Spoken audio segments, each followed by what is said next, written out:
اقبال کہتا ہے کہ میں نے یورپ کی سرزمین پر کئی دن کاٹے. ایک لیبوریٹری میں ایک بڑا سائنٹسٹ تھا جو لیب میں ٹیسٹنگ کیا کرتا تھا اور ہم اس کے پاس آیا جایا کرتے تھے. ایک کوئی چیز وہ چھپا کر رکھتا تھا لیب میں اور کبھی کسی کو اندر آنے نہیں دیتا تھا. وہ کہتا ہے ایک بات کہ کسی دن ایسا ہوا کہ وہ باہر چلا گیا اور اس کا لیب بند تھا. ہم نے کسی طرح سے کھولا کہ آخر کون سی تحقیق کرتا ہے, غیر مسلم ہے, انگریز ہے, کون سی تحقیق کرتا ہے اور کیوں چھپاتا ہے. دروازہ کھول کر یہ اندر پہنچے تو دیکھا اس کی میز پر قرآن پاک رکھا ہوا اور اس کے مختلف تراجم رسول پاک صلی اللہ تعالیٰ علیہ وسلم کے فرامین, یہی کل تھا. یہ دیکھ کر یہ وہ حیرت میں رہ گئے. وہ جب واپس آیا تو اسے اندازہ ہو گیا کہ میری لیب میں کوئی اندر داخل ہوا تھا اور دیکھ لیا. تو اس نے بلایا, پوچھا کہ تم لوگوں نے کیسے دیکھا. کہا یہ بعد میں بتائیں گے, پہلے یہ تو بتا تیرا کیا تعلق ہے قرآن سے, اس لیب میں قرآن اور حدیث کا کیا عمل دخل ہے. تو سائنٹسٹ نے کہا یہی چیز میں چھپانا چاہتا تھا.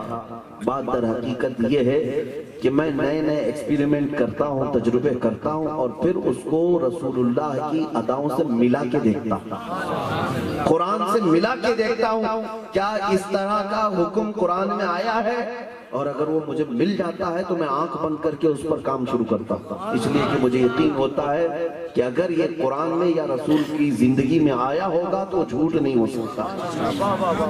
میں یہ بات اس لیے عرض کر رہا ہوں میرے عزیزو, دنیا ریسرچ کر رہی ہے اور میرے نبی پاک کی ذات کو وہ نمونہ عمل بنا چکی ہے. وہ آئے تھے ہمارے لیے اور انہوں نے تمہارے لیے رو رو کر دعائیں کی ہیں. اسی لیے قرآن نے کہا بے شک تمہارے لیے رسول کی زندگی سب سے بہترین نمونہ ہے, سب سے بہترین آئیڈیل ہے. اور میرے آقا صلی اللہ تعالیٰ علیہ وسلم کا فرمان بھی, آپ مومن ہیں نا, مومن کہتے ہیں لیکن مومن ہوتا کون. حدیث رسول سنو, میرے آقا صلی اللہ علیہ وسلم ارشاد فرماتے لا یؤمن احدکم حتی یکون ہواہ تبعا لما جئت بہ. اس وقت تک تم میں سے کوئی مومن نہیں ہو سکتا جب تک وہ اپنی خواہشات کو میرے حوالے نہ کر دے, جب تک اپنی تمنائیں میرے پیچھے نہ لگا دے. صحابہ یوں ہی نہیں کہتے تھے فدا کا ابی و امی یا رسول اللہ, میری ماں اور میرے باپ آپ پر قربان ہے اللہ کے رسول. آپ کو پتا ہے صحابہ کیا کیا چیزیں اپنی خواہشات حضور کے لیے نظر کرتے تھے.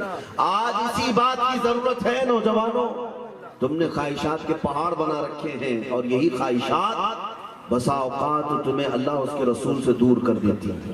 قرآن نے یہی کہا ارأیت من اتخذ الہہ ہوا, اے رسول کیا آپ نہیں دیکھتے کچھ لوگوں نے خواہشات کو اپنا خدا بنا لیا ہے, خواہشات کو خدا بنا لیا, اس کی عبادت میں لگے ہیں. ہاں ہم نے دیکھا ہے خواہشات کے پیچھے پوری دنیا دوڑ رہی ہے اور اللہ تعالیٰ فرماتا افانت تکون علیہ وکیلا, اے رسول کیا ایسے خواہشات کے پیچھے چلنے والوں کی آپ وکالت کریں گے, ان کی سفارش کریں گے. یہ لوگ جو خواہشات کے پجاری ہیں کبھی یہ دیندار اور مومن نہیں بن سکتے. اپنی خواہشات کو حضور کے حوالے کرتے ہیں. طبیعت چاہتی ہے, نفس چاہتا ہے کہ حرام کھا لوں, لیکن میرے مصطفیٰ نے منع کیا ہے اس حرام کو ترک کرنا یا اپنی خواہشات کو حضور کے حوالے کرنا. حضور کے حوالے کرنا ہے. انسان کی خواہشات میں کیا ہے, مال ہے, شباب ہے, کباب ہے, عورت ہے, یہی سب چیزیں. ان کے لیے وہ بہت ساری چیزیں چھوڑ دیتا ہے انسان. لیکن میں آپ کو بتاؤں, حضرت انس بن نضیر ایک صحابی, حضور اکرم صلی اللہ تعالیٰ علیہ وسلم ان کو ساتھ رکھتے تھے اکثر, حضور کے راز بھی جانتے, حضور صلی اللہ تعالیٰ علیہ وسلم ان کے پاس بتاتے. مکہ سے ایک خط آیا اور اس میں لکھا ہوا تھا کہ مکہ والے جنگ کی تیاری کر رہے ہیں مدینے پہ حملہ کرنے کے لیے, اور وہ چھپا ہوا خط آیا تھا میرے آقا صلی اللہ علیہ وسلم کے پاس. اس وقت رسول کریم صلی اللہ علیہ وسلم حضرت انس بن نضیر کے گھر میں تھے. انس کو بلایا کہا کہ خط پڑھو. انہوں نے پڑھ کر کے سنایا کہ مکہ والے جنگ کی تیاری کر رہے ہیں, فلاں فلاں معاملہ. اللہ کے نبی صلی اللہ علیہ وسلم نے فرمایا یہ راز ہے, کسی کو بتانا مت, یہ راز ہے, ہم کیا کرنے والے اور یہ خط آیا یہ کسی کو بتانا مت. حضرت انس نے اس چٹھی کو دبا لیا اندر. سنیے, جوان صحابی ہیں حضرت انس. اللہ کے نبی صلی اللہ علیہ وسلم گھر سے باہر نکلے ان کی بیوی حضرت انس کی باہر آئی، کہا انس کیا بات ہے، سرگوشی کر رہے تھے رسول اللہ کے ساتھ، کوئی بات ہے بتاؤ۔ انہوں نے کہا تجھ کو اس سے کیا غرض ہے، تو اندر بیٹھ، بیوی ہے اپنی جگہ پر، بیوی ہے، لیکن اس سے تجھے کیا غرض ہے؟ بیوی نے ہنستے ہوئے کہا انس میں نے سن لیا، میں نے سن لیا ہے، مکہ سے چٹھی آئی ہے، آپ جو پڑھ رہے تھے مجھے آواز آ گئی دیوار پیچھے سے، میں نے سن لیا۔ اتنی بات تھی، حضرت انس نے سیدھے اپنی بیوی کی گردن پکڑ اپنی بیوی کی گردن پکڑ لی۔ وہ اتنی محبت کرتے تھے اپنی بیوی سے، اتنی محبت، لیکن جب بات رسول اللہ کی آئی تو سیدھے گردن پکڑ۔ حالانکہ غدار نہیں تھی بیوی، دشمن بھی نہیں تھی، حضور پاک صلی اللہ تعالیٰ علیہ وسلم کی گستاخ نہیں تھی، صرف نبی پاک کا ایک راز سنا تھا تو گردن پکڑ، اور اس کے بعد کہا کہ اب میں تیرا فیصلہ کر دوں گا، اس لیے کہ کہیں میں رسول اللہ کی بارگاہ میں خیانت دار نہ سمجھا جاؤں، کہیں میری زندگی ہمیشہ کے لیے حضور کی بارگاہ میں خیانت دار کی طرح پر نہ پہچانی جائے۔ گردن پکڑ لیا اور کہا پہلے نبی پاک سے پوچھتا ہوں تیرا کیا کرنا ہے۔ لے کر کے گردن پکڑ کر کے لائے، ابھی رسول کریم صلی اللہ تعالیٰ علیہ وسلم قریب ہی تھے، حضور نے دیکھا کہ انس اپنی بہت چہیتی بیوی کو گردن سمیت لا رہا ہے، کیا بات ہے، جھگڑا ہو گیا؟ کہا نہیں یا رسول اللہ، اس نے آپ کا راز سن لیا ہے، جو آپ نے منع کیا تھا مجھے یہ دیوار پیچھے سے سن لی، اے اللہ کے نبی مجھے معاف کر دے، اگر مجھ سے یہ خطا ہوئی، میں اگر آپ فرمائے تو اس کی گردن اڑا دوں اور راز ختم ہو جائے۔ یہ خواہشات کو حضور کے قدموں پہ رکھنا کون کرے گا؟ یہ نبی کونین صلی اللہ تعالیٰ علیہ وسلم نے فرمایا انس چھوڑ دو، تیری بیوی بھی ہماری ویسی ہی چاہتی ہے جیسے تم مجھ سے محبت کرتے ہو۔ حضرت انس کی بیوی خود صحابیہ تھی، آزاد کیا، لیکن بتانا مقصود یہ ہے کہ ان کے نزدیک، صحابہ کے نزدیک فرسٹ پرائیوریٹی رسول اللہ کی رضا، سب سے اول مقام پر اگر کوئی چیز ہے تو نبی کریم کی ذات ہے، اس کے علاوہ وہ کسی کو نہیں۔ بیوی اپنی جگہ پر، ماں اپنی جگہ پر، باپ اپنی جگہ پر، بچے اپنی جگہ پر۔ یہ دنیا ہے جس کو قرآن نے کہا ہے انما اموالکم واولادکم فتنہ، تمہارا مال اور تمہاری اولاد تمہارے لیے فتنہ ہے۔ فتنے کا مطلب کیا ہے؟ آزمائش۔ یہ اولاد اور مال تمہارے ہاتھوں اور پیروں کی بیڑیاں بن جاتے ہیں کبھی۔ آپ کیوں نہیں نکلتے آج میاں؟ ہم نے پکارا آؤ گے کل، حضور پاک صلی اللہ تعالیٰ علیہ وسلم کے نام پر ہمیں باہر نکلنا ہے۔ بہت سارے لوگوں کے معاملات ایسے ہیں، نہیں ابھی بھی تو شادی ہوئی ہے نا، نئی دلہن آئی ہے، سہاگن کی بجائے ابھاگن ہو جائے گی، بچے یتیم ہو جائیں گے۔ کچھ لوگوں کی دکان کے معاملات ہیں، بزنس سارا میرے اوپر ڈیپینڈ ہے، میں جاؤں گا تو یہ کون سنبھالے گا؟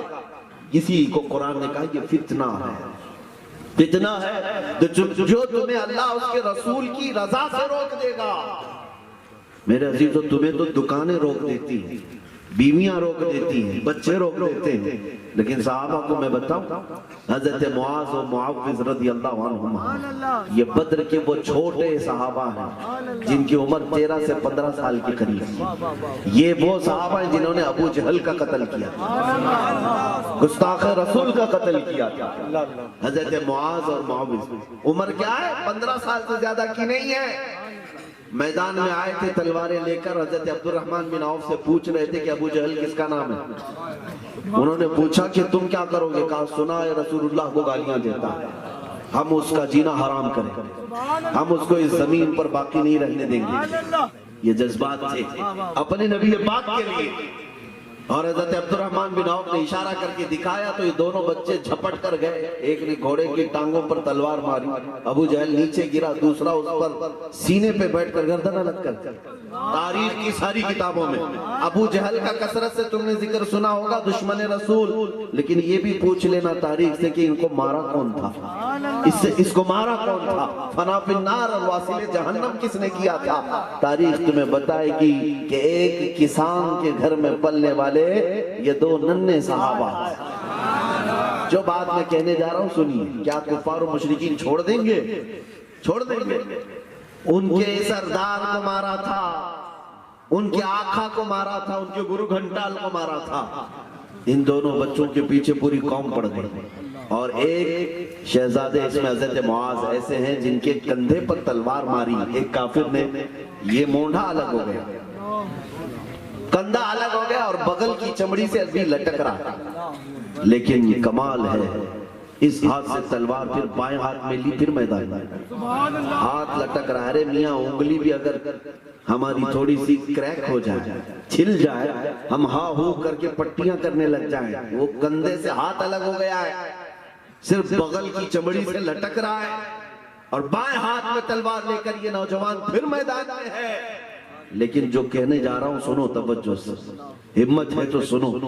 بائیں ہاتھ سے وہ مقابلہ کرتا رہا مشرکین اور دشمنان رسول کا. یہ ہاتھ لٹک لٹک کر سامنے آ جاتا تھا. خون اپنی جگہ پر بہ رہا ہے لیکن ہاتھ لٹک رہا ہے. اس نوجوان بچے نے اس ہاتھ کو بار بار لٹکتے ہوئے دیکھ کر کیا کیا جانتے ہیں؟ اپنا یہ ہاتھ پیروں کے نیچے دبا کر کھینچ کے نکال دیا اور پھر کیا کہا، اس ہاتھ کی مجھے ضرورت نہیں جو اللہ کی رضا میں خلل پیدا کر، جو میرے مصطفیٰ کریم سے وفا کرنے میں مجھے خلل پیدا کر رہا ہو، ضرورت نہیں. ہاتھ نکال کر پھینکا. یہ ہے خواہشات کو میرے آقا کے قدموں میں قربان کرنا. اسی کو میرے آقا نے فرمایا یہ ایمان ہے. یہ ایمان والا ہی کر سکتا ہے. مجمع میں بیٹھ کر نعرہ لگانا یہ ہر کوئی کر لیتا ہے، یہ آسان کام ہے میرے عزیز. تم ہاتھ اٹھا لو، پیر اٹھا لو، پورے کے پورے اٹھاؤ، یہ ساری چیزیں آسان ہیں. جس دن بات آئے میرے نبی کونین صلی اللہ تعالیٰ علیہ وسلم کے لیے مصیبتیں برداشت کرنے کی، پھر آئیں کہیں کریں گے؟ کہ ابھی تو شادی ہوئی تھی، بیوی بچے ہیں، کون دیکھے گا میں اگر چلا گیا تو؟ عورتیں روکنے لگ جائیں گی کہ